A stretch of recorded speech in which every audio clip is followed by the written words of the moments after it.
राजनीति और विकास दोनों ही एक दूसरे के पूरक हैं। मध्य प्रदेश में मेल मुलाकातों का दौर तेज है, राजनीति भी तेज है, लेकिन विकास के मुद्दे पर भी आम जनता की उम्मीदें बढ़ी हुई हैं। इस वक्त बारिश का मौसम लगभग गुजर चुका है और सड़कों की हालत सब देख रहे हैं। कई सड़कें ऐसी हैं जो बुरी तरह ख़राब हो चुकी हैं। ख़ासतौर पर नगरीय सड़कों की स्थिति भी ठीक नहीं है। हमारे साथ मौजूद हैं पीडब्ल्यूडी मिनिस्टर गोपाल भार्गव जी। राजनीति की बात भी करेंगे, सड़कों की स्थिति।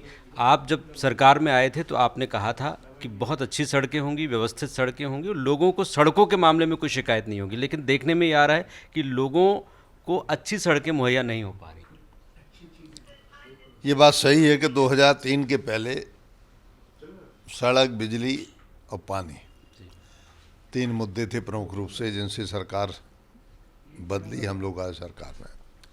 सड़क का जहाँ तक विषय है, किसी भी व्यक्ति से आप प्रदेश के पूछ लें 2003 के पहले की क्या स्थिति थी। दिग्विजय सिंह जी के लिए वो मुख्यमंत्रित्व काल में जो मिस्टर बंटाधार कहा जाता था, उसके पीछे सबसे बड़ा कारण सड़क थी। पता भी नहीं चलता था कि गड्ढे में सड़क या सड़क में गड्ढा है, क्या स्थिति है। मैंने बस से आना छोड़ दिया था कम 8-10 साल तक। मैं पहले बस से या सड़क मार्ग से सागर से भोपाल आता था, लेकिन फिर इसके बाद में जैसी सड़कों की स्थिति हुई तो इसके बाद मैंने और हमारे दूसरे विधायकों ने ट्रेन से आना शुरू कर दिया था। हम लोग सभी लोग सागर से बैठते थे, बीना उतरते थे, बीना से जो दिल्ली तरफ की ट्रेन आती थी उससे आते थे। इसलिए सड़कों के मामले में मैं दावे से कह सकता हूँ कि 1-2 गुना नहीं, हम 100 गुना ज़्यादा बेहतर हुए पिछले कार्यकाल से। तो ये किसी को कहने का अधिकार नहीं है। अब जहाँ तक वर्तमान में सड़कों की डैमेज होने का सवाल है, इस साल ईश्वर कृपा से कुछ संभागों में बहुत अच्छी बारिश हुई, कुछ जिलों में अच्छी बारिश हुई। ये विदिशा जिला है, यहाँ औसत से भी लगभग दोगुनी बारिश हो रही है। तो इस स्वाभाविक रूप से सड़कें थोड़ी बहुत डैमेज होती हैं और परंपरागत काम है। जैसी सड़कें डैमेज होती हैं तो इसके बाद में उसके रेस्टोरेशन का, उनके पुनर्नवीनीकरण का काम हम लोग करते हैं। तो इस कारण से वैसे टेक्नोलॉजी हम बदलने का सोच रहे हैं और उसमें थोड़ा सा खर्च भी है। अब हम डामर की सड़कों की जगह उतार के अब इसकी जगह हम ज़्यादा से ज़्यादा प्रयास कर रहे हैं कि हम सिर्फ सीमेंट की सड़कें बनाएं। सीमेंट की सड़क की गारंटी भी कम से कम 25 साल की होगी, तो हमें इससे धीरे धीरे मुक्ति मिल जाएगी और इसमें हम सफल भी हो रहे हैं।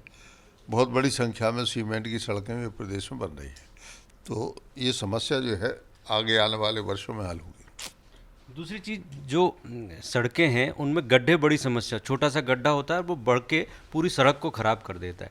तो गड्ढों को भरने की कोई मैनेजमेंट, कोई मैकेनिज्म दिखाई नहीं देता। एक नया मैकेनिज्म आया है, हम आपको दिखाएंगे। एक मशीन आई है तो जहाँ पर गड्ढा होता है वहाँ की वो फिलिंग करते हैं, रोलिंग करते हैं और उसके बाद में आगे बढ़ जाते हैं। तो इसको हम आजमा रहे हैं। पर किलोमीटर के हिसाब से उसको टेंडर भी शायद करने की प्रक्रिया में है। तो यदि ये होगा मशीन से या गड्ढे की पूर्ति, ताकि वो और बड़ा ना हो, पूरी सड़क खराब ना कर दे, तो जब ये मशीन काम करने लगी, उसके टेंडर हो जाएंगे, तो मुझे लगता है कि प्रदेश में बहुत जल्दी हम सड़कों के सुधार का काम कर लेंगे। आपने हाल ही में कहा था कि 2000 करोड़ से और भी नई सड़कें बनाई जाएंगी, तो क्या प्रोजेक्ट इस एक साल में, क्या सौगातें मिल सकती हैं सड़कों के मामले में? 2000 करोड़ में तो अभी हम CRIF से बनवा रहे हैं, PWD भी करेगी, RDC भी करेगी इसके लिए, और भी हमारा NH भी करेगा। कैमरामैन सुरेश कटियार के साथ अतुल विनोद पाठक, स्वराज एक्सप्रेस, भोपाल। मध्य प्रदेश की हर छोटी बड़ी खबर से अपडेट रहने के लिए सब्सक्राइब कीजिए MP स्वराज।